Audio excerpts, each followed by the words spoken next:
Welcome to Backstage with Richard Ridge. My guest is one of Broadway's most sought-after new stars. She has wowed critics and audiences alike in such shows as The King and I, Sunday in the Park with George, and Mean Girls. Well, now she is back on Broadway as Jess in Bess Wall's new play, Grand Horizons. Please welcome Ashley Park.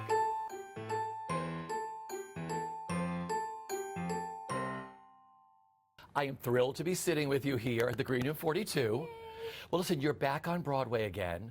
What's making it so special this time around? Well, this is my first play on Broadway, my first straight play actually ever in my life. So it's really, really fun, and I'm really excited to be able to do it in this kind of, with these kind of people and this caliber of stuff, yeah. All right, Bess Wall, one of the greatest new playwrights. What's it like living in her world at Bess Wall, and your director, Lee Silverman? Lee Silverman, yeah. Well, you know, I auditioned for the show because I wanted to be in a room with Lee Silverman. I've just been such a fan of her work, and I'd heard such wonderful things about being in a workspace with her. And then I read this script, you know, before the audition, and it was a script that as soon as I read, I couldn't put it down. I read it so fast, and I felt like I connected with each of the characters so much, and she just has such a way of articulating relationships, and also giving such layering and such subtext and such that kind of support and space to characters. I was so excited to just be in an audition room for them, which is amazing. So who is Jess? What do you love about her already? Jess, this character I'm playing in Grand Horizons, she is a therapist who is married to the oldest son of the couple played by Ben. His name is also Ben in the show, and she's 8 months pregnant. And so that's where she kind of comes into the story. And we've found what's interesting about Jess for me is that I think it's a character that is most similar to myself and how she just relates to the world and herself and her coping mechanisms and her humor. And so it's really fun to play a character that's very similar to yourself, and also really tricky because you're kind of like, where does Ashley start and where does Jess start, you know? But that's also, I think that what's fun is that Lee and Bess, we joke that we've really birthed this character together, you know, and she is pregnant, so that's I guess a theme of it. But I love that. But yeah, so I love Jess a lot. And then there's this cast. Yes. Jane Alexander. Jane Alexander, James Cromwell, Malik Panchuli, Priscilla Lopez, Ben McKenzie, and Michael Urie. And truly all of these people, I've been such a fan of their work, and I would be just so happy to be wallpaper, just playing the staircase in this play, and just the amount of generosity and presence and awareness and hilarity that each of them genuinely brings, not only onto the stage but backstage too. They're just the best kinds of people. It really does feel like a family, and I know it's about a family, but I'm they're legends, and I've grown up watching them, so I don't like to say that to them because then they're like, we get it, you're younger than us. But truly the best, you know, I think any theater thing we do, or at least for me, is I try to take away a few lifers, which is what I call you know, I love that. feel like friends for life, you know, and I really would all of the 6 other people in the cast and our understudies too, Susan, Peter, Carolina, and Matt, just amazing people. And there's just literally no fraughtness or anything at all backstage. Just everyone's just so lovely. I'm so excited to go to the theater and see all of them today. When I work with couples in my practice, we often start with just trying to make eye contact or hold hands. Hold hands? When was the last time you two held hands? I don't think so. I don't know. Guys, hold hands. Well, don't push them. They can hold hands. But they don't have to right now. Fear is normal. Fear? I'm not afraid of it. I can hold anybody's hand. Guys. Come on. Fine. What do I care?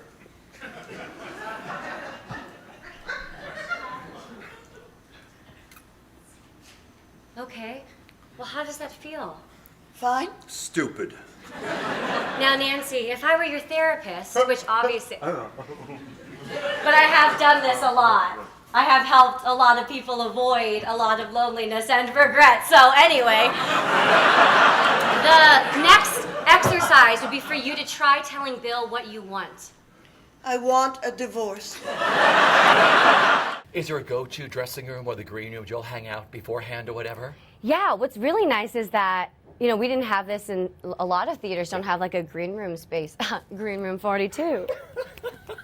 No, I guess, you know, that's the point of a green room, is to make you feel, you know, fresh in a community, right? And it's hard when you don't have a common space, but we do. I think during previews together, we all did like 2 different puzzles, and like it's a nice place for us all to convene. But I share a dressing room with Priscilla Lopez, which is the best thing ever. Like truly, it's the best. We get to decompress about our days together, and we like help each other with all sorts of errands and like life talks. But so I love my dressing room with her. And Mike Harrison, he, you know, decorated our dressing room, and it's a beautiful space. But I also am very often in the boys' dressing room with Michael and Ben and Malik. In fact, they're just used to me like coming in without knocking now. Like I try to be polite, really, but Like, here she comes. Right. They bought a couch, and so I was like, oh, let me help you pick out the couch, guys, on Wayfair.com. And I was like, I like this one, and I was like, oh, and it's only cost this much for the 3 of you. They're like, no, we're splitting it 4 ways. Because I like live on the couch over there, so it's very nice. Ashley's corner. 100% Ashley's couch. Yeah, Michael there's this curtain in the middle of the dressing room. He loves to just close it on me. So, yeah. I just love you and Priscilla Lopez. I mean, she must be teaching you chorus line steps, right? Yeah. Well, you know what's actually really sweet? We had a moment yesterday where, because she just realized too, like, I think she hadn't put together that I had played Tufton in The King and I, and she had seen that, and she was like, Ashley, I didn't tell you yesterday. I'm going to, you know, she was like, the reason that I love musical theater is because of The King and I. Like when she was little, apparently, she was 8 and we were both feisty as like kids, and she was telling me the story that her parents were like, we're gonna go to the movies and watch King and I, and she had this idea of like black and white, like horses and knights, and she was like, no, I don't want to.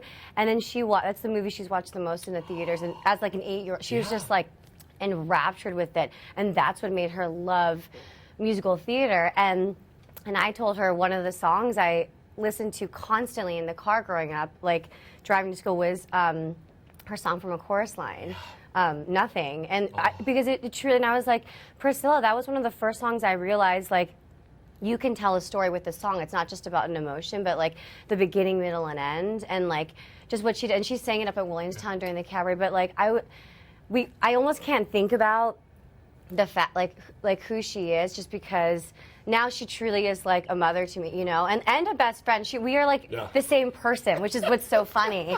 And like I love like her bio and the Grand Horizons bio is, this is my 15th Broadway show, and I'm just so happy to still be kicking it, or like something like that. Like just the most. And she, you know, she practices her lines every day during Act 1, and it's just like that kind of ethic and work ethic. Like I just feel like it's such a I'm just so lucky not to be working with a legend, but to be able to like see that that's why she is a legend. A legend. That's why she's still working, and that's the kind of person I want to be. And I feel very lucky that I like get those examples, because we don't know who we want to be until we find tangible examples of it, right? So, yeah.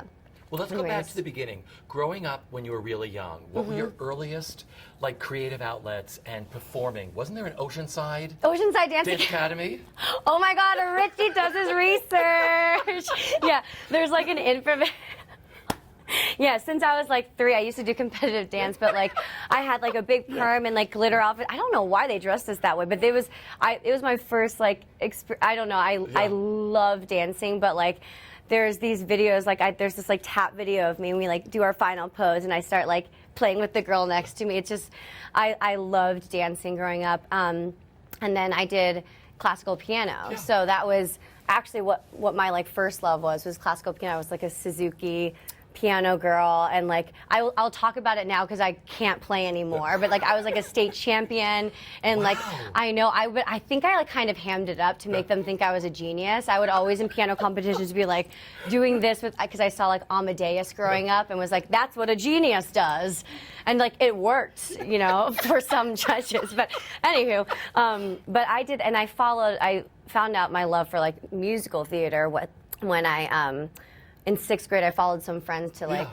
an audition. I was like, what is this? But musical theater was always extracurricular for me. It was always dance and piano and stuff like that. So I always liked performing, but middle school and high school. And then in high school, I was really lucky that I was raised in Ann Arbor, Michigan. Yeah. And so a lot of the directors who came to direct our high school shows were University of Michigan students, where I eventually went. And so I have a whole slew of amazing Michigan graduates who were like a couple generations of me who were like my mentors and who were the ones that told me, like helped me know that like even musical theater was even a career. I had no idea. And I have to pay like honor to like Susan Hurwitz, who was the head of Pioneer Theater Guild, like our high school, and she's the one who connected the university with us. And I just think that was such a great way to not only help the university students be like leaders and like be directors and stuff like that, but also like just gave us such access to that kind of caliber of performers. Yeah. But you're going back to high school. Something happened to you in high school, and I've spoken to many stars who have dealt with life-changing or life-altering medical issues that set them on a whole other path of their life. What happened to you in high school, and how did you deal with all of that? Right. So, well, my sophomore year of high school, I was diagnosed with cancer. Yeah. And funnily enough, actually, Andy Mientis was the director of the show I was in while I was at the time that I was diagnosed. So before that, I really had, again, enjoyed musical theater, but it wasn't until I was hospitalized for about 8 months, and I was an inpatient, and I went through 6 rounds of chemo. And what was interesting was after that, I was very much adamant about not letting that define me. Sure. But in being so adamant about that, I've realized in like 10 or so years later, that was actually the quality that like defines me the most, which is ironic, you know, when you go through something like that, especially as a young person, you you don't want it to affect you, like mentally and emotionally too, at least for me. So, but anyways, as soon as I went into remission, I found such joy. I had missed being around people so much because I had been isolated, especially at like 15, 16-year-old. And so like I just found myself like needing to be at the theater. And I have an incredible community and family, and my parents were just always so supportive. They're like, you survived cancer, you can do whatever you want to do. We will, you know. And what was, you know, actually my Make-A-Wish, I was a Make-A-Wish kid. And my wish was to come to New York for the first time and watch a Broadway show, because I truly still, I thought that Broadway was like a building, because I'd never been to I like really, I'd seen like New York City and like rom-coms, and I was like, there's a park, there's Central Park, where like all the rom-coms happen romantically, and then there's a building, and that's Broadway, and then like if you've made it, then you're like doing a show in that whatever. So I just wanted to come watch a show, and they did this whole Make-A-Wish, did an incredible trip for me, my family. They brought us over, and we watched Lion King, Wicked, Spring Awakening, and Chorus Line, the revival, and that really, again, when you see something, then I was like, oh, this is something I can do. This is just what I do at home, but on a way higher level, you know? So I was like, oh, this is, and then the show I actually did coming right out of the hospital was Thoroughly Modern Millie in high school. And I, you know, and I'm sure that this will come out later with other, you know, as we start getting into that show. But I had like forgotten, you know, the wigs I wore in that show, because I was still bald, like were the 2 wigs that we made out of my own hair that we had, you know, and it's, and I share this not to be like, oh, like boo, like all this stuff, but just because I didn't realize until very recently how much like joy, like how much I needed to do theater. It was just something it wasn't something that I just fell into, and I am very grateful for that cancer experience, because it brought me to that, you know, gave me such perspective, and such, you know, the thing that I love most about the theater also is it's like, it's so precious, in that there's just, it's very moment to moment, you know, and I don't know, it's a very beautiful thing, you know, like it's not like years from now people can watch this show with these exact people right then, and like that's why there's such a sense of I think that's why people, when they do a show together, there's nothing like it, you know, and you have this kind of bond with them, and you feel it, I'm sure, like all the red carpets, you like, you know, especially on a night like that, like opening nights and stuff like that, it's not climactic in the form of like, oh, this fancy opening night. It's like, whoa, we all just did this thing together, and we're in this day and moment that is like, history, but like nobody will know what this feeling is except for us, you know? And it's like magic. Yeah. Well, let's get into your career. You have such a wonderful career.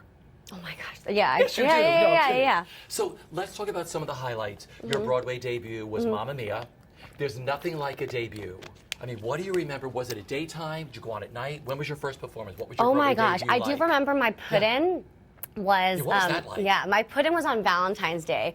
And I love that I got to like learn the ropes. Yeah. Like in this show, like of what like courtesy is, especially with long-running shows and like little things that people don't know. Like when you're like, first of all, put-in is like when you are the only person in costume and everybody else has to come in for an extra day of work.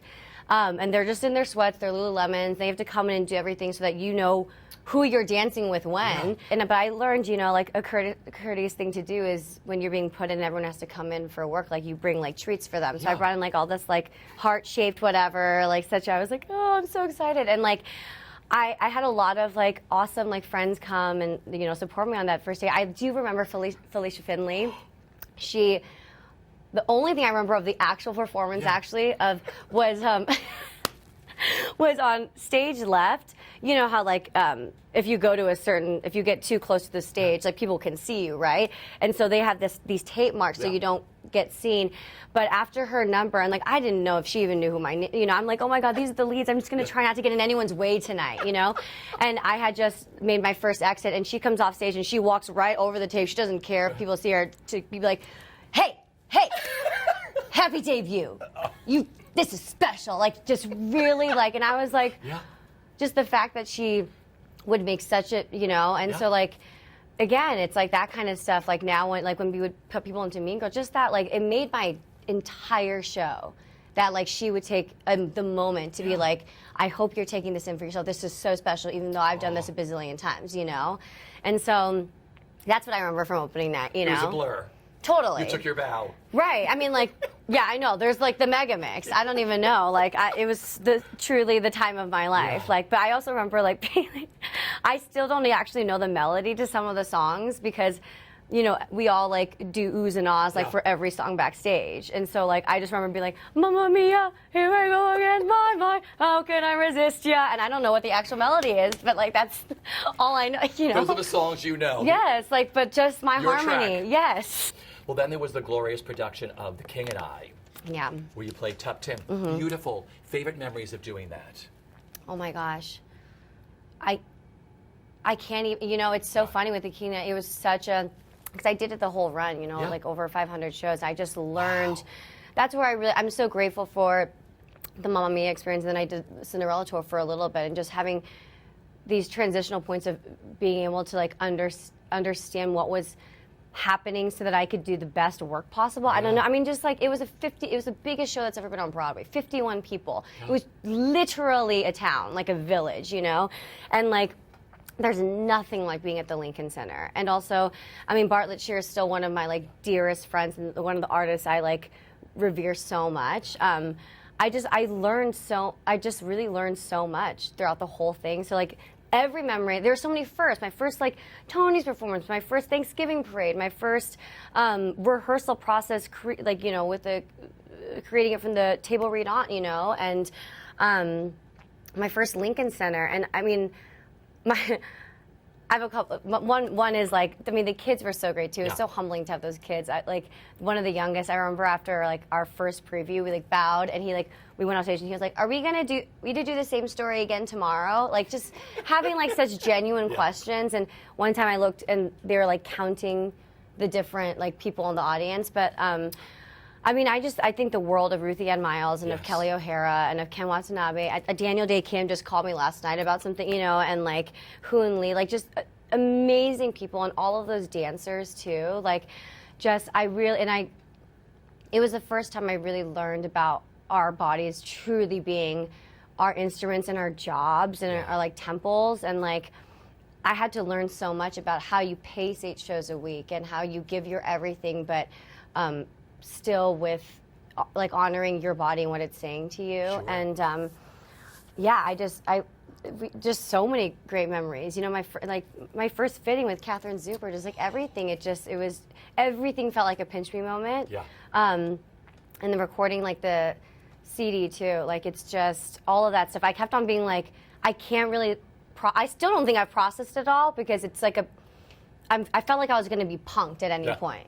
Then there was Sunday in the Park with George. I mean, Jake Gyllenhaal, Annalee Ashford. I mean, you, the rest of them. I know. I mean, that's another one. I feel I'm like very overwhelmed with like how lucky I've been in terms of like that. Yeah, Sunday in the Park with George was just magic because it was a group of all these incredible like Oscar-nominated, Tony-winning, performers, and every single person was just so excited to be doing Sondheim, like a revival of Sondheim Sunday in the Park with George. For that 10 weeks, we were opening up the Hudson Theater. I think my career, like I've been very, it's been cool that like I got to do a golden age and then do the Sondheim. And then after I had that basis and the foundation of like what storytelling was at those times and what interpretation of that can be, like I still consider something like Mean Girls a revival because it is an reinterpretation of a character that is so dear to so many, you know. But Sunday in the Park with George, like that was such a fun revival because honestly, after The King and I had a very hard time being seen for anything comedic in TV, film, and you know, which is so funny now because it goes the opposite, you know. And I really. And I want young actors to like hear this, especially people who have already done shows and stuff. You know, you think when I was in King, I was like, why hasn't anybody? I'm like working so hard. I'm doing so much on stage. Why hasn't anybody discovered me? When's my next thing? Like, and I'm so glad that it's not that it took time, but like that I wasn't ready for it yet because I wanted it for the wrong reasons, and like I wasn't actually ready to like create a character in the way, like if I was playing Jess right now from Grand Horizons, I would not, right after King and I would not have had the tools or the confidence or the humility to know who to follow and with what guidance, and also when I could be my own guide, you know. And Sunday in the Park with George was a perfect like segue because it was still, I got to sing in the way that I was comfortable and like, but also be stretched. And I was like, oh my gosh, like this is what it feels like to make people laugh on stage because nobody laughed at Tub Tim and The King and I. In fact, like after people would like, I remember you meeting you like after you came to watch the show, and people after The King and I were always like, oh my God, wait, why are you so fun? Like, why are you like light spirited? Because that girl was not that way. Like, you know, like you play concubine in that era, like that's just not what it was. And I'm so grateful to have been doing that. But it was heavy on me and like my body and my spirit a lot. And so I was so glad to like auditioning for Sarna Lapine and getting to work with Janine Tesori then. And Chris, like what an amazing team. And they all like, and getting to be part of something that was such a, because it was another like news show and like so, critically acclaimed and everything, but just getting to kind of sit back and watch these legends all around me, you know. And like, I love that show so much. It was really special. To Mean Girls because audiences and critics alike fell in love with you all over again as Gretchen in Tina Fey's Mean Girls. The last time you and I were here at the Green Room 42, out there on the purple couches, I had all the girls together. You were all really close in that show, weren't you? And still are. Yeah. Oh my gosh. I mean, that was again, I feel like very lucky in that like every theater experience I've had, even Mamma Mia, we call it the Mamma Mia family. Like someone the other day was like, how do you know Andrew Chappelle? And I was like, oh my God, we both did Mamma Mia, but not at the same time. We just are still friends, you know, like family is so important in sustaining, especially like long running things. And I think with Mean Girls, I think I was the last person cast in that show. I was doing Dallas Theater Center. I was down there doing Hood.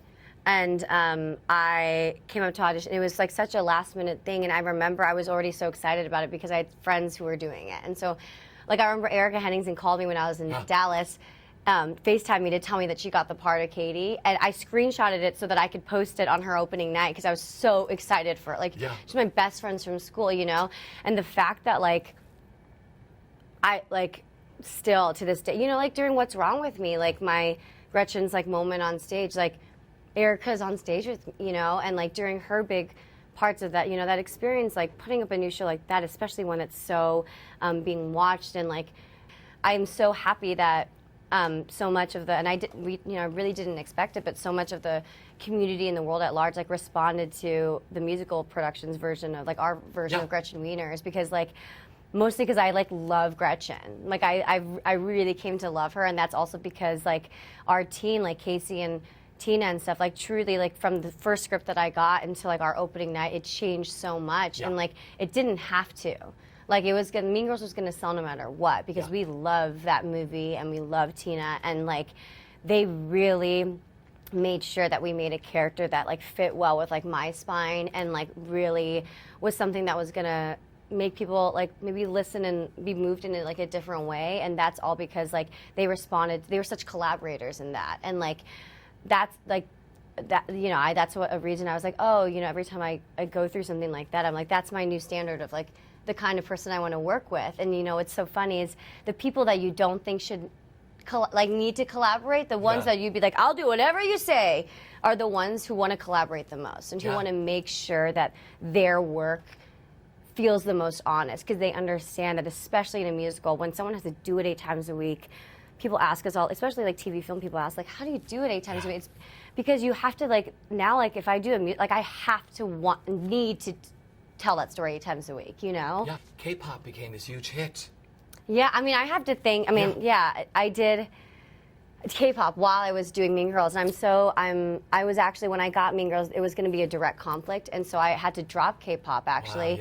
Wow, and it was I think it was my dad actually who was like, you know, because K-pop was actually the first reading I did in New York when I moved here, and it was just a song and dance lab, and it was just like something that I had like been involved with. And funnily enough, one of the composers, Helen Park, she had like a 54 Below concert the other night, and I sang like one of the songs I hadn't sung in like a few months or whatever, but it was like very special, and that it meant a lot to me. And I think my dad called me and was like, hey, I know you can't do both, but if there's any way, if you want to, I think you should try to make it happen. And my dad has never, they're very like, you just do your thing, and they're mostly about like, are you getting enough sleep? Like maybe don't do 2 shows at once. But like him saying that, I was like, you know what? If there's going to be a show with Koreans in New York, and if it's going to be this kind of like, I want it to be the best it can be, and I want to help it. Like I want to do everything I can, you know. We have to talk about 2 of your latest projects. Yeah.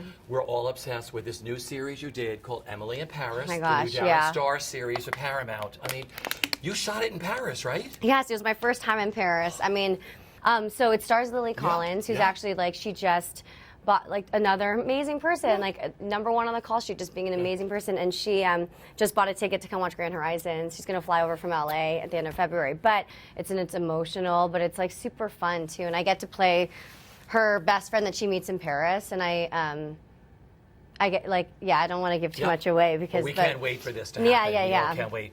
Now we have a full circle moment happening for you in May at Encores, of course. Could you take on the role of Millie Dillmont? Yes. In the musical Thoroughly Modern Millie? Yes. How excited are you? I'm so excited. Yeah. My gosh, like very excited. And also like I've had a very nice break from like singing and dancing in terms of like I'm just like waddling around as a pregnant person for the past few months, you know. And I think what's been great about Grand Horizon, because I did Williamstown, then Paris, and this, and in Paris, like Lee and Bess were telling me the other day, they're like, we've watched you come into like your womanhood, and so it feels like very meta in that way. And so like I am so excited to be doing Millie right now, and just for all the things it represents. Like I've loved working with Lear de Bessonnet. We've done a couple projects together, but all like readings and workshops, and like to you know, I can't wait for people to see like and to hear the things that this team has been like working on, and like it's going to be a totally new version. And they're rewriting stuff, reworking stuff, and just like that score is like I wore that CD down. Yeah.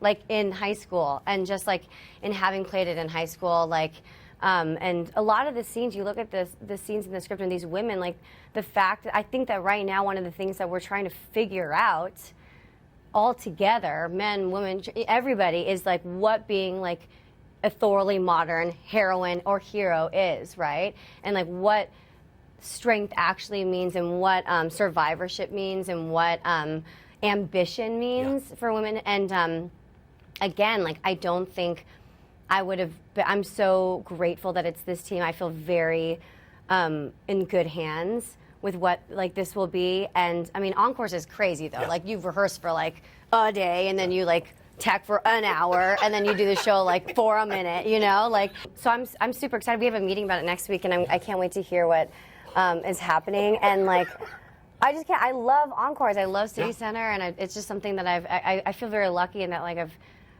it feels like any bucket list of stuff that you'd want to do. Like I've gotten to do it, and like a Sondheim with Rodgers and Hammerstein, like all this stuff, and like I feel I'm just. And now a dream role. Right. My final question is: you are such an inspiration to so many people that look up for you, not just the way you handle your career, but the way you handle your life. You do so much for social activism, your philanthropy. I mean, you do so much wonderful stuff. I mean, you received the beautiful Maren Maisie Award. Yeah, that was. I mean, but you do so much for Make-A-Wish. I mean, but you're always so up and positive with everything you do. And like I said, you create a family with every show you do. So how do you live your life? Like, how do you do that on a day-to-day basis? I think, people, I get, people have said, even yesterday at the theater, they're like, why do you haven't slept, like, why do you have energy, do you have this never-ending, like, battery and stuff? And I do think that I am lucky in that I've been wired to, I get energy from people, and and I think that that is something that I feel more lucky to have than something that I'm outputting. It's like I'm glad that, like, truly being around people, and I think that's why I love the theater. It's like you're connecting with a bunch of strangers that you'll probably never talk to again. But I think that is something that really fuels me, and like something I learned this past year especially was it's something that I really like. I think it's like a cool thing that you can. Something that can be genuine and that I like really value in myself and other people is like wanting to show up for other people and like allowing that to let that be something that like makes you feel the best, like when my like friends or people I love are like thriving, like that is what makes me like so happy. And so I think I just like I think I'm super social but like very private in the way of like not wanting to burden anything with it. I don't know, but I don't know. It's just fun. Like I don't know. How, with theater, of course it's stressful and it's hard on us sometimes in our minds. But like at the end of the day, we just like I really love doing it, and I like get to be doing it, and it's just like I love being in the theater. Like I joke that like half hour is my social hour, and then I'll do the play. But like if we don't have that sense, if you don't have that sense of actual joy coming from that, then like you absolutely shouldn't do it, because there's enough like unhappiness coming out in the world, so like I just feel like I'm very lucky in that like I love doing it, Thank you for sitting with me today. Yay! I love you.